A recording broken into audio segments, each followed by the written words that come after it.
very small. Hence, a global recession affects maybe the IT sector, maybe I don't think even the pharma sector is getting affected, maybe some auto components here and there. But large part of Indian economy is insulated from global demand. So हम इसमें तो आत्मनिर्भर है that India की saving है, India की investment है, India की कंजम्पशन है, उससे 6% ग्रोथ हो जाता है. अभी जब when global economy is doing well, our growth goes from 6 to 7. So for us, the global growth is a small part of the equation. It's only the tail, it's not the main one. Okay, got it. So after the global and Indian markets, I want to ask something which is very close to us. As you are aware that we have got the final approval from NCLT on the demerger of Nuvama, and now this will get listed in next 3 to 4 months effectively. So how do you think this will pan out for shareholders? If you can throw some light on that. And what is your view on Nuvama way forward in terms of your thinking? Since this was the first business which you started with, and now we get demerged, separate entity. How do you think about it? I think I was actually very happy. I think when we met a year ago, it was still Edelweiss. Now it has become Nuvama. So there has been a fairly big change. I think the colors are wonderful. I love the brand name. I do think Nuvama. I hope and I'm sure Nuvama will be a lot bigger than Edelweiss because that is what we want from our kids.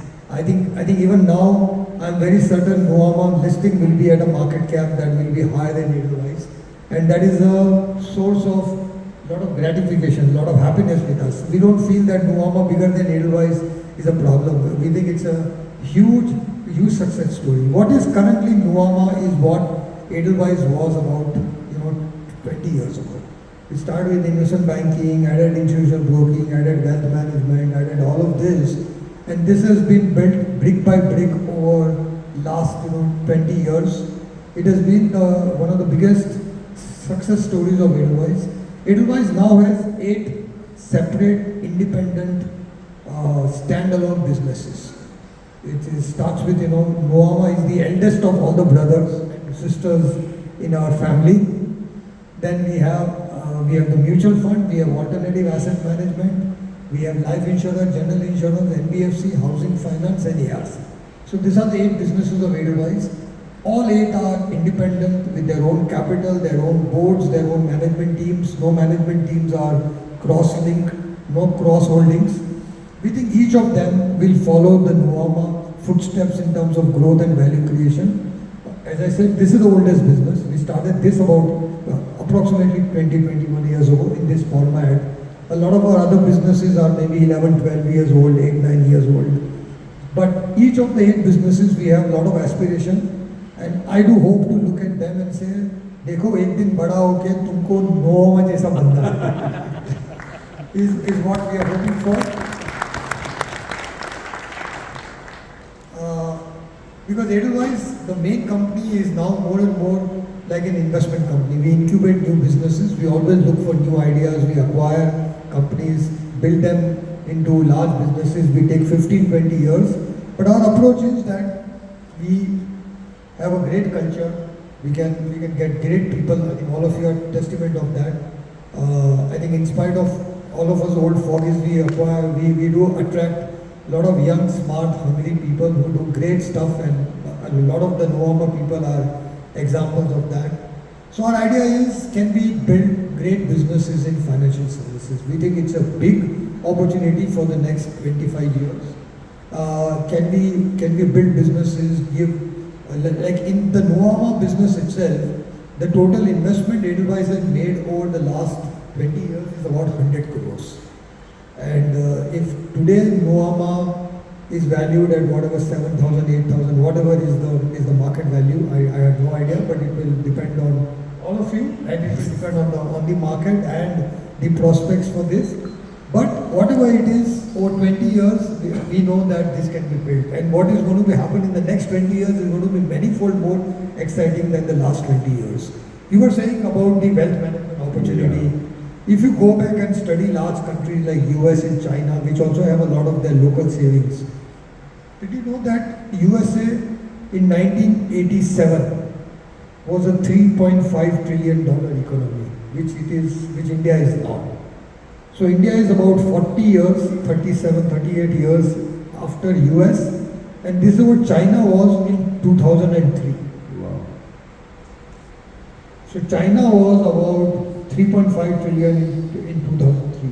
So we are about 40 years behind US, 20 years behind China. Go and study the evolution of large wealth management platforms in USA and all. In 1987, Morgan Stanley, Schwab, Charles Schwab, all these were very small entities. By the way, they are still growing. Even today, they are growing at about 11-12% a year. Whether you look at Schwab or Merrill Lynch and all. So after 40 years, they are still growing. तो आपको तो अगले 40 years के लिए problem नहीं है. You will still look as young as you are looking. But I think there is a huge opportunity. I do think India, from 3.5 trillion, I am very convinced by 2035, we should be a $10 trillion economy. Give or take a year. It might be happen in 34, it might happen in 36, but broadly around 2035, India will be a $10 trillion country. We were $1 trillion country in 2007. We'll be $10 trillion US dollar in 2035. So over maybe 27, 28 years, we would have grown our economy in US dollar terms by 10 times. And from where we are now, it will be 3 times. To give you an idea, we save 30% of our GDP. So अभी 3.5 में we save about 1.2 trillion. This will go to 3.5 to 4 trillion dollars. At least 3.5 trillion dollars will be the saving, which means there is, and this is in US dollar terms. In rupee terms, it will be even more. So I think there is a huge opportunity. The problem in India is going to be to build good scalable platform. So India is like a pyramid. There is a lot of companies at the bottom, because like even in wealth management, to get to, I think about 30-40,000 crores of AUM, there are lots of them. But to cross 1 lakh crore a year, we can count. I agree. To cross 5 lakh crores a year, there will be very few. Yeah. Crossing 10 lakhs, there will be even fewer. So there is a huge, pyramid that happens, and that means investment in people, in technology, in structure, and being long-term patient. And that is another thing I always say, that be patient in the long term. Everybody will get rich in the long term. And India favors long term, because this story is going to continue. Net worth का, insurance का tax change होगा, ये होगा. There will be some other drama, some Heidelberg report will come, all that will happen. So India loves drama. Short term, India is full of drama. Long term, India is full of stable growth. Interesting. Also, when we were seeing our global perspective presentation today, the interest Borrowing, because we have realized that NBFC में profit पहले आता है, problem बाद में आता है. And we like business जहाँ पे problem पहले आता है, profit बाद में आता है. Which is like Nuvama and our asset management businesses and others, like our the Edelweiss Mutual Fund.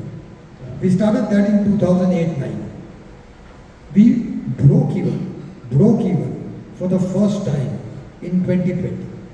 12 years. It took 12 years to break even, but small amount. We used to lose 8-10 crores every year. We have invested collectively about 120 crore in that over the last 11-12 years until we break even. Now it makes about 20-30 crore PAT. Now it will grow because it has hit that curve. It is where Nuvama was about 8-9 years ago. But after 11-12 years, 100 crores investment, we have 1 lakh crores of AUM, 1 lakh 5 AUM that we have built.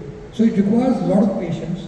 We continue to invest in all this. So I think NBFC took a lot of attention, and obviously there was a lot of drama going on in the NBFC industry.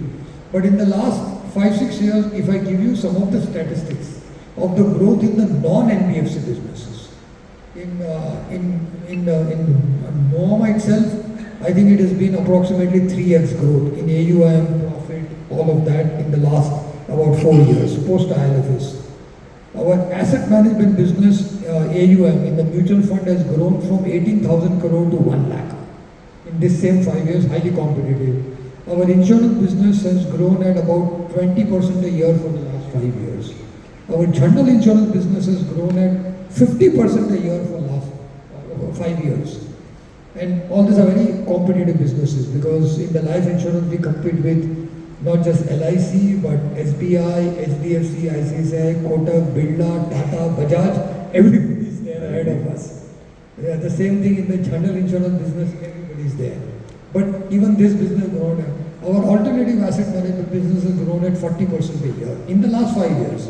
So while the ILFS drama and the NBFC drama was going on, Edelweiss was growing, and all this is there in our quarterly presentations and all. So our idea is that this is all part of the market. Edelweiss is not an NBFC, though I think it got projected as an NBFC.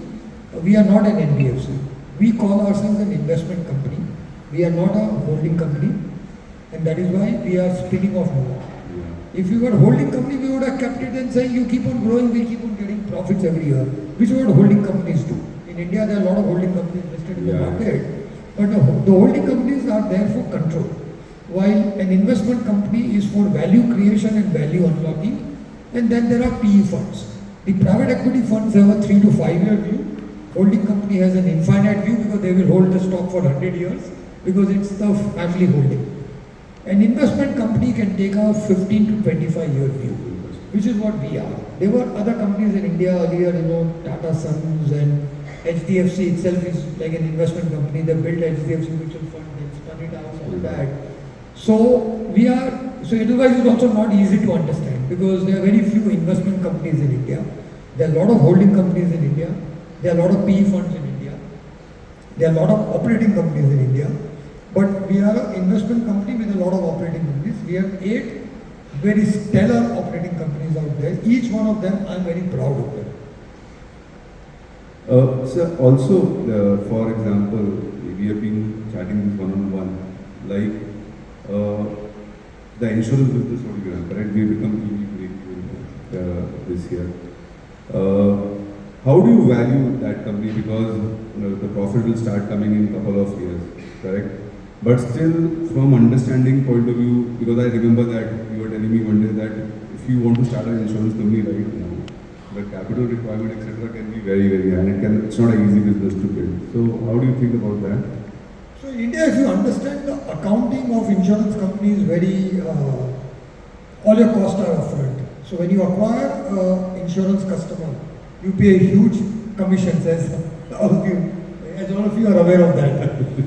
So there is a cost in the year that you acquire a customer. So let us say, hypothetically, cost of acquiring a customer is 100 rupees.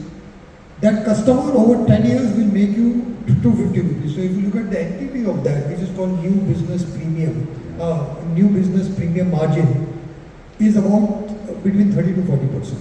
So अगर आप 100 रुपया खर्चा करते हो, the NPV value of that customer is 130 rupees, 140 rupees.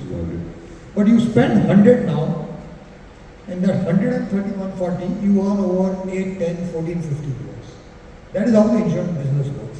So as long as you are growing in the young stage where you are acquiring new customers and your renewal premium, like this year the new business premium was about 500 crore, our renewal premium was about 1,400 crores. When your renewal premium is about 5 to 6 times your new business premium, so let us say 4 years down the line, 3 years down the line, we are at 1,000 crore new business premium and maybe 5,000 crore renewal premium. At that point, because your renewal premium is the profit and the new business premium is the cost.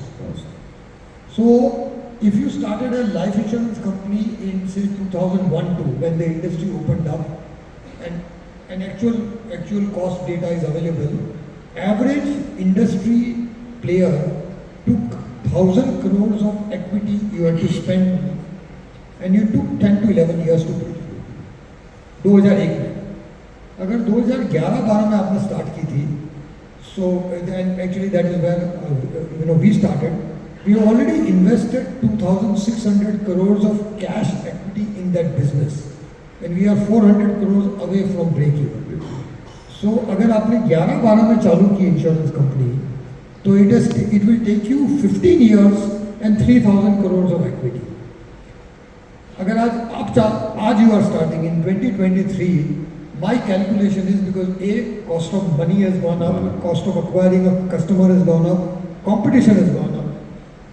If you start a company, life insurance company today, it will take you 20 years and 7 to 8,000 crores to break even. 20 years and 7 to 8,000. That's why we were the last insurance company that started in 2012. That is why you must have seen when Reliance ki this company is getting up for sale, in the NCLT process. Yes. There is a lot of bidding and the price what people are willing to pay is a very attractive price. Because there are people who will spend 8,000 crore. There are a lot of global guys who will happily write a check for 8,000, $8 billion. There are a lot of people who can invest, 20 years. But there are very, very few people who have both. They spend 8,000 crore and wait for 20 years. Because if you are a global company, you are not going to come to India and invest 300, 400 crores every year for 20 years, spend 8,000 crore and then become break even. Because there every year accounting pay because it gets consolidated.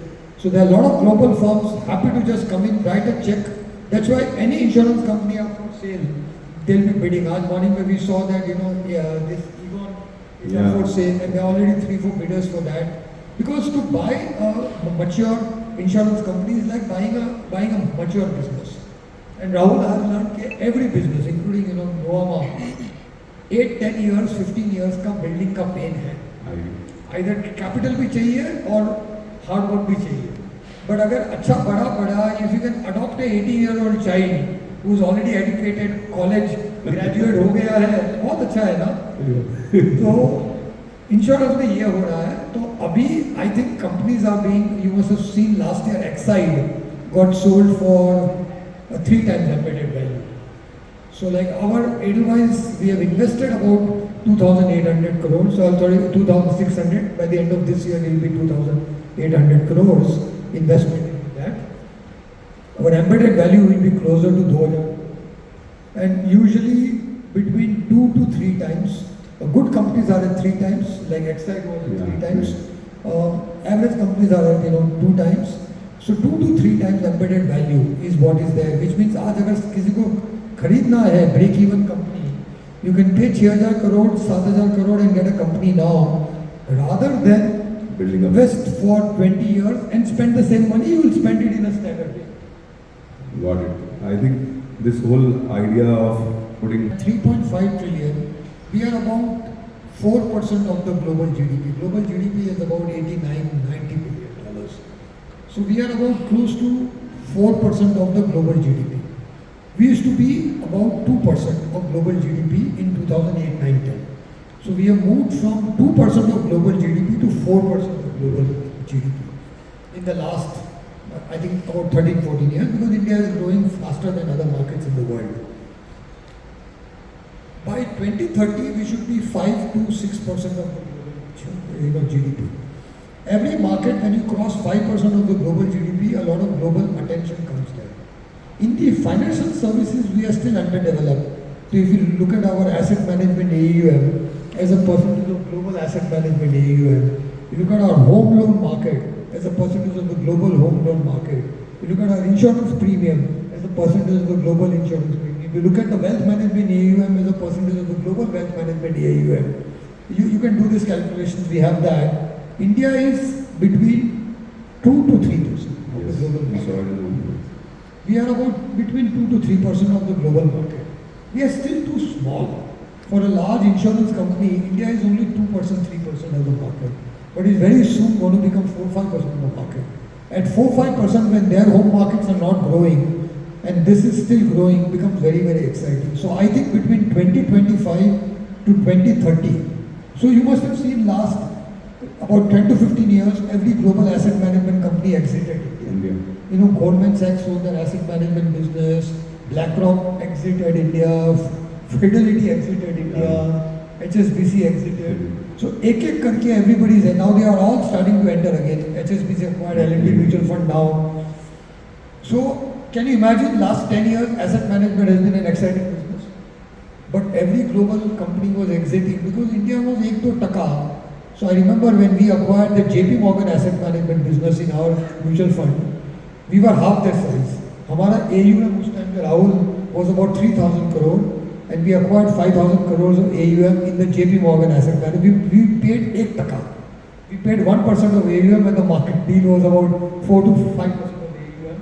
We acquired it at a very big, and that was a catalyst. I think that is what changed the growth of the asset management business. From 3,000 we went to 8,000 straight away. But I asked the head of JP Morgan Asset Management, Asia head, saying, you are so excited about India. Why are you exiting the business? Yeah. Of course, I asked this after everything was signed and the deal was closed. I didn't want to have any second thoughts on the deal. I think it was a great deal for us. He said, India is less than 1% of my Asia Wow. at that time. It's less than 1% of my Asia area, but I still spend 5 to 10% of my time on India. So India has this thing, what I call ROKP. Have you heard ROKP? No. It's called return on खिच pitch. So India में ROE भी होता है, ROA भी होता है, but ROKP बहुत होता है. I'm sure all of you have built your businesses. बहुत खिच पिच है इंडिया में.